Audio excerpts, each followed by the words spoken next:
6월 한 달 동안은 에클레시아 한번 따라해 보실까요? 에클레시아. 에클레시아라는 종주제하에 주의 말씀을 증거하고 있고, 오늘은 주제가 교회의 시작입니다. 교회의 시작. 이제 예수님은 제자들에게 물으셨습니다. 너희가 나를 누구라 하느냐? 이렇게 물으셨어요. 그랬더니 주는 그리스도시요 살아계신 하나님의 아들입니다. 이런 고백을 했습니다. 이 고백을 들은 예수님이 매우 기뻐하셨습니다. 이 고백을 들은 예수님은 이것은 네가 혈육으로 알게 된 것이 아니고 하나님이 성령의 역사하심을 알게 했다. 너는 이 고백 후에 내 교회 에클레시아, 내 교회가 에클레시아예요. 내 교회 에클레시아를 세우겠다라고 말씀을 하셨습니다. 2000년이 지난 지금 큰 건물, 적은 건물, 여러 모임 가운데 에클레시아, 예수 그리스도의 운동, 예수 그리스도의 거룩한 생명의 운동이 엄청나게 증거된 것입니다. 2000년 전에 이 말씀을 하셨을 때 아마 사람들이 별로 그렇게 귀담아 듣지 않았을 것입니다. 왜냐하면 그때 그 모임, 새로운 모임을 이렇게 종교인들이나 타종교인들이나 이런 정치인들은 좋아하지를 않습니다. 그때의 기득권의 종교인들은 카톨릭 교회입니다. 그들이 좋아하겠습니까? 그리고 정부가 좋아하겠습니까? 이때 이런 운동을 하는 것은 대단한 큰 모험이고 핍박입니다. 그 거대한 그 덩치, 거대한 조직 안에 어떻게 보면 항거하는 것도 같습니다. 그런데 수없는 핍박과 어려움과 문제가 있었지만 2000년이 지난 지금 와보면 엄청난 운동이 일어나는 거예요. 지난주에 여러분 설교를 듣지 못하신 분들은 다시 한번 첫 번째 설교를 한번 시청하시면 많은 설교에 도움이 될 것이라 생각합니다. 우리가 이 시리즈 에클레시아를 시작하게 되어진 중요성을 보면 어떤 것인가 하면 교회 중요성이 무엇인가, 교회라는 영적 모임으로 올바른 길로 가고 있는지, 바른 길로 가고 있는지 확인하기 위해서 이런 설교를 하게 된 것입니다. 신앙의 표현은 세대마다 달랐고 문화마다 다를 수 있습니다. 우리는 똑같은 방식으로 노래하지 않습니다. 똑같은 방식으로 예배하지 않습니다. 심지어 같은 방식으로 성경을 사용하거나 성경 공부를 하지도 않습니다. 이러한 문화적 세대적 변화에도 불구하고 변하지 않는 핵심적인 것들이 있습니다. 자신의 모임, 자신의 운동을 향한 예수님의 본래적 의도는 변하지 않았습니다. 교회로서 그리고 성도로서 우리는 그분의 운동, 그분의 에클레시아를 향한 그분의 본래 의도는 결코 잊혀서는 안 됩니다. 교회가 길을 갈 때, 교회가 온전한 길과 바른 길을 가지 아니할 때 사람들이 상처를 받습니다. 하나님과 예수님의 이름으로 끔찍한 학대가 또 살인도 역사 속에 저지르기도 했기 때문입니다. 이것이 중요한 이유는 바로 우리 세대가 교회를 책임져야 하기 때문입니다. 우리는 우리 세대의 교회를 책임지는, 아멘 해보실까요? 청지기입니다. 우리를 통해 기독교가 어떤 모습이고 어떻게 행동하며 가장 중요하게 어떻게 반응하는지를 결정을 하게 됩니다. 외부 사람들이 우리를 볼 때 우리가 바로 이 세대의 기독교입니다.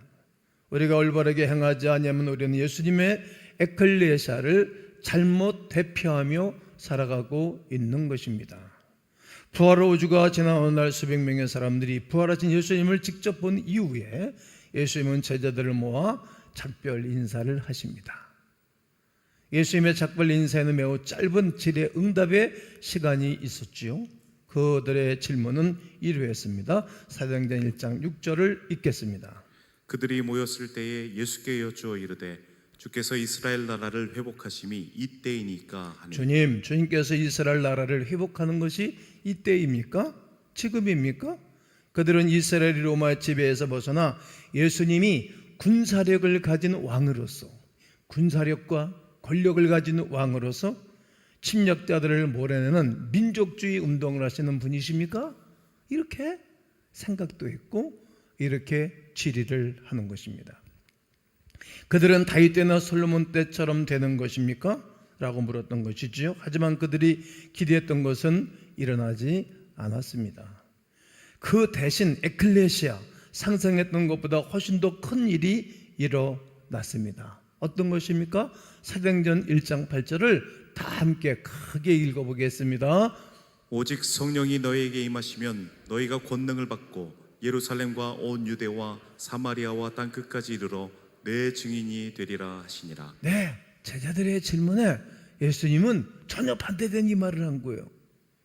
야, 너희 말이야 성령의 충만을 받고 예루살렘, 유대, 사마리아 땅 끝까지 이르러 내 증인 되어야 되겠어. 그렇게 네가 살아야 되겠다. 이 말씀을 제자들에게 하신 것입니다.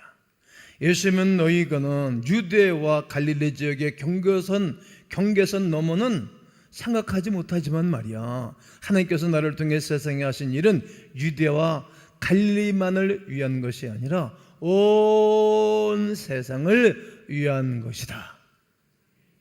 아멘이십니까? 지역주의를 벗어나서 온 세상을 위한 것이 내가 이 땅에 온 이유인 것을 말씀하는 것입니다. 누가는 그 직후에 일어난 일을 기록합니다. 그는 모두 함께 모여 끊임없이 기도에 힘썼다고 누가를 통하여 기록하고 있습니다.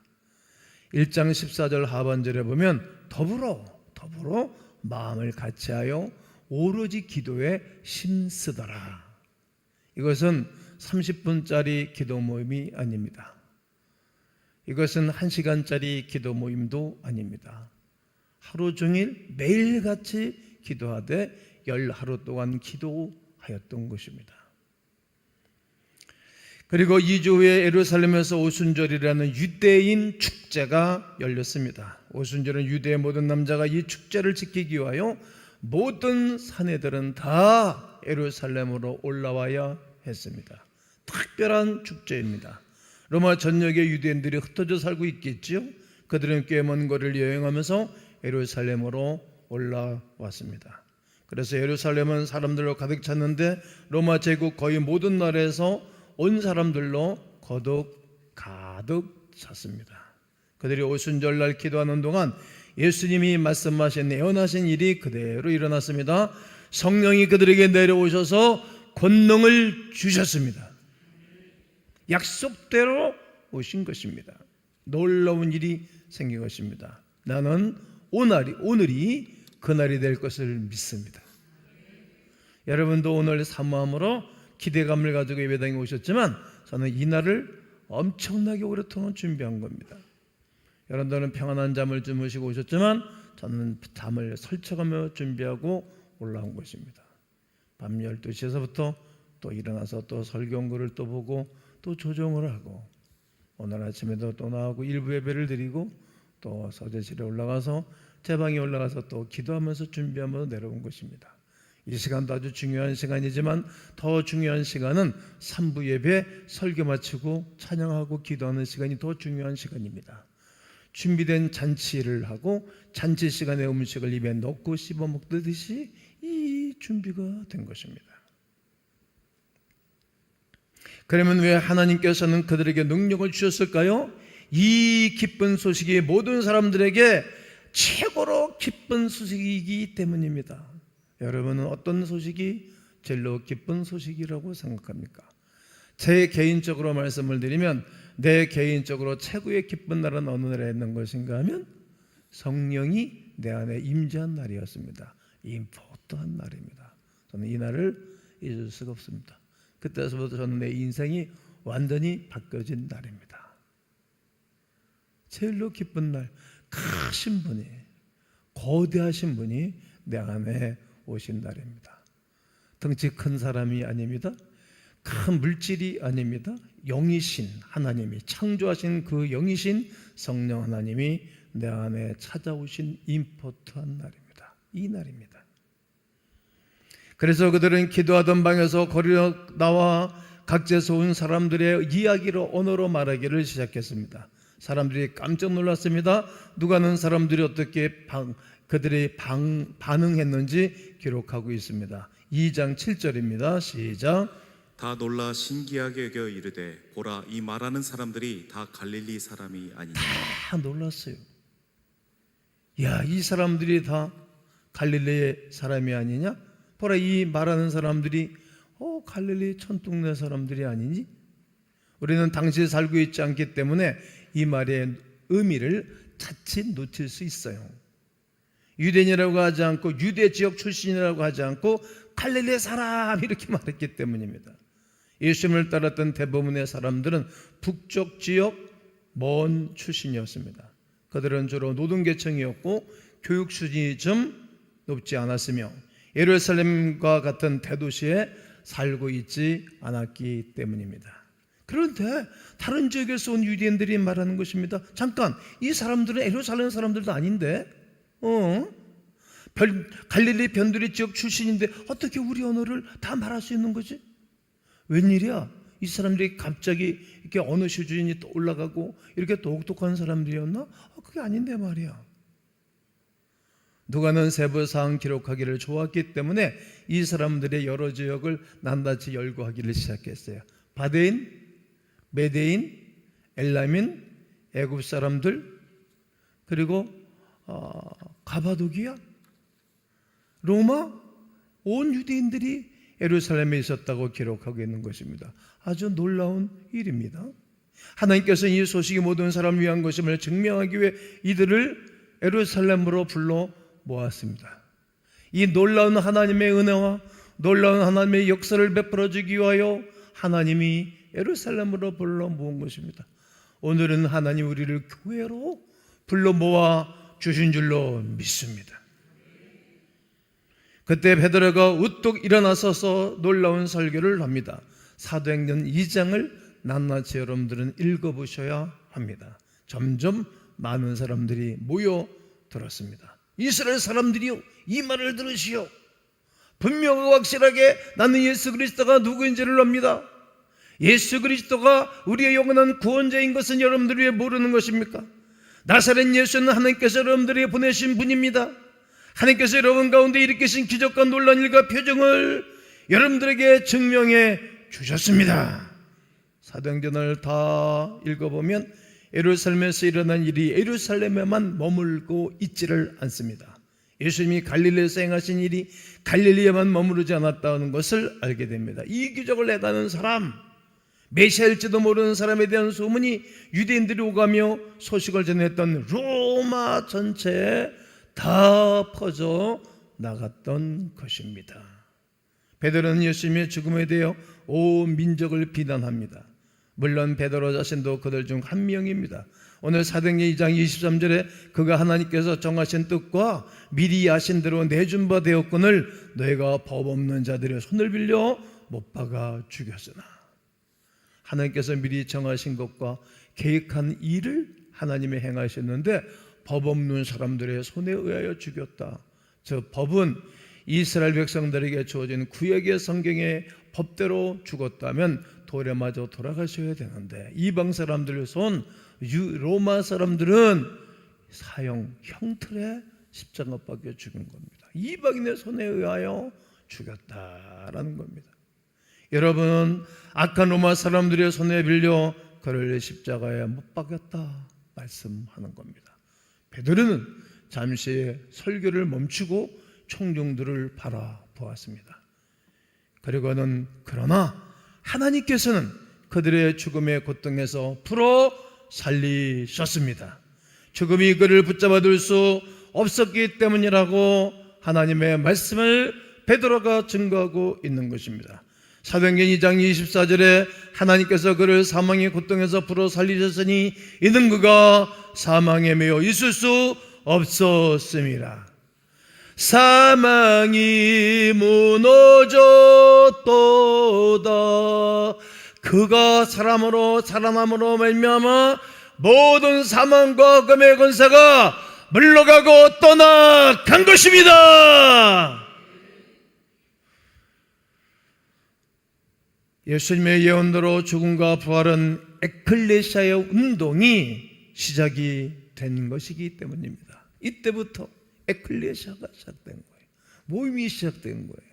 예수 만난 사람들, 부활의 주님을 만난 사람들, 성령 세례를 받은 사람들로 하여금 에클레시아, 교회 운동이 시작된 것입니다.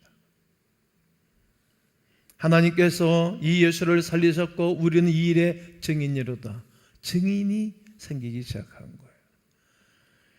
이때부터 그 예수의 첫사람들, 예수의 발치 앉았던 그 사람들로 하여금 시작하여 지금 그 말씀이 우리에게까지 와 있는 거예요.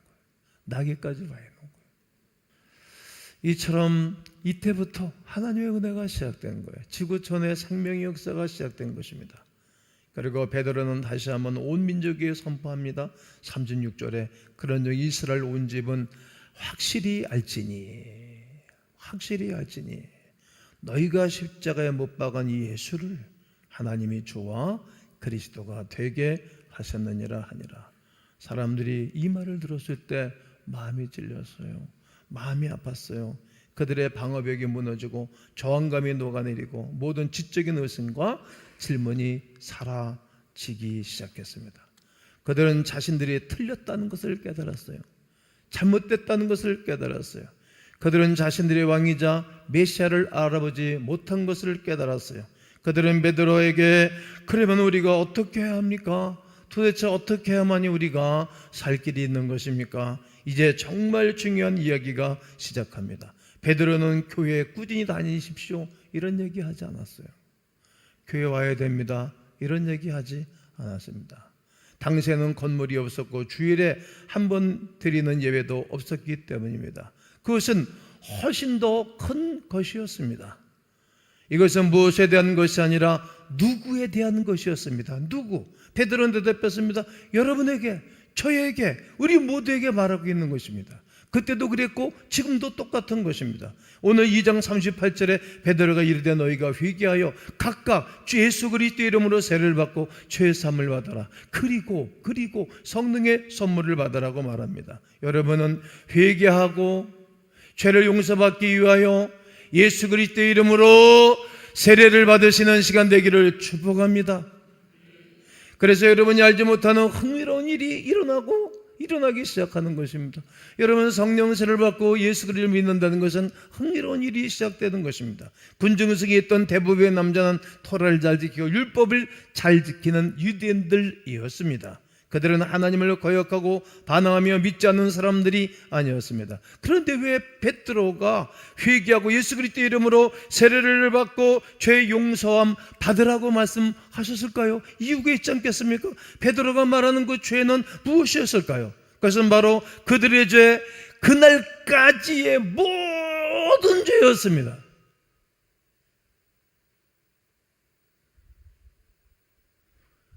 오늘까지 우리가 지은 죄에 대한 문제를 우리 주님은 또 말씀하는 것입니다. 베드로는 계속해서 말합니다. 여러분 누가 주인인지 생각해야 합니다. 여러분의 주인은 누구이십니까?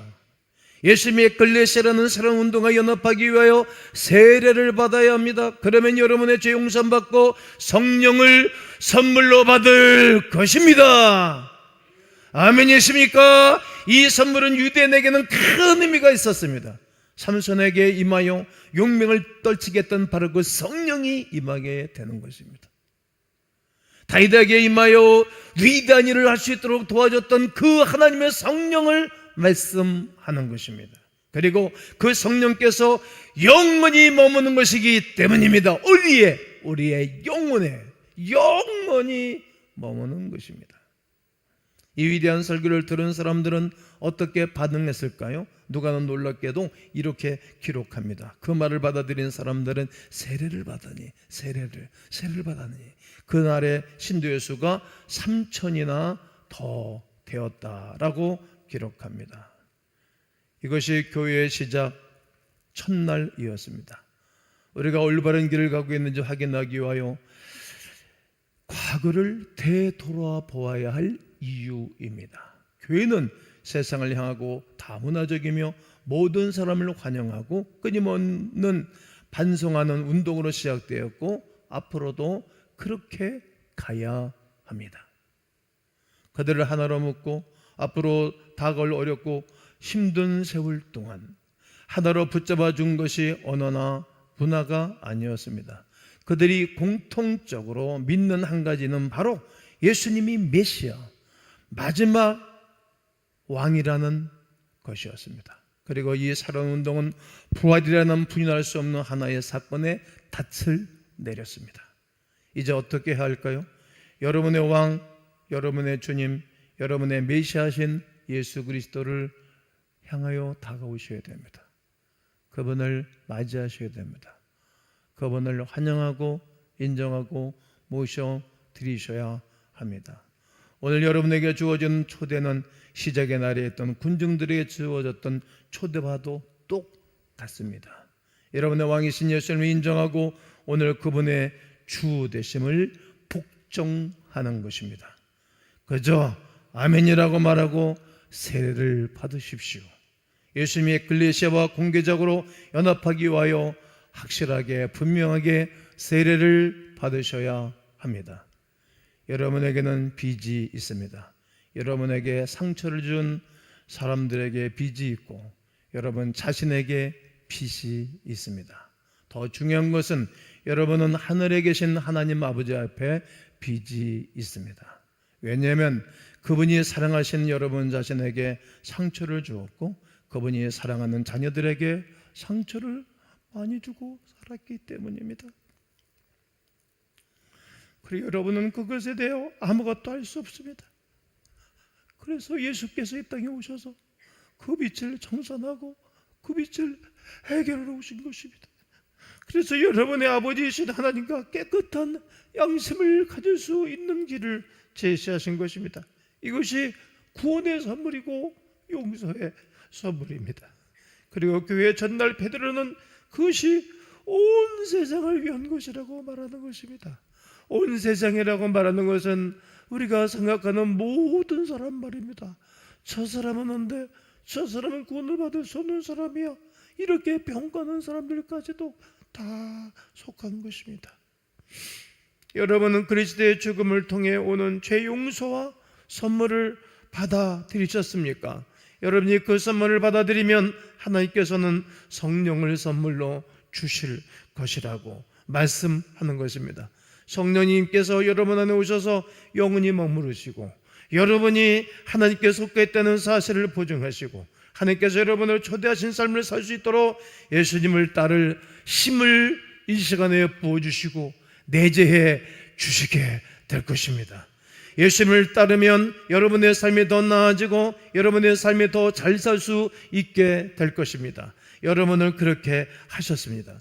준비가 되었다면 초대는 항상 열려 있는 것입니다. 준비가 되었다면 그분을 기다리십시오. 오늘 이 시간에 이런 메시지를 어떻게 끝내야지 고민하다가 베드로가 했던 대로 해야 되겠다고 생각했습니다. 베드로가 처음 청중에게 즉시 반응하도록 초대한 것처럼 오늘 저는 여러분들을 예수 그리스도에게로 초대하고 싶습니다. 회개하고 여러분과 나에게 영원한 왕이신 그리스도를 여러분이 영접하는 시간, 환영하는 시간, 간구하는 시간, 하나님께 부르짖는 시간 되었으면 아주 좋겠습니다.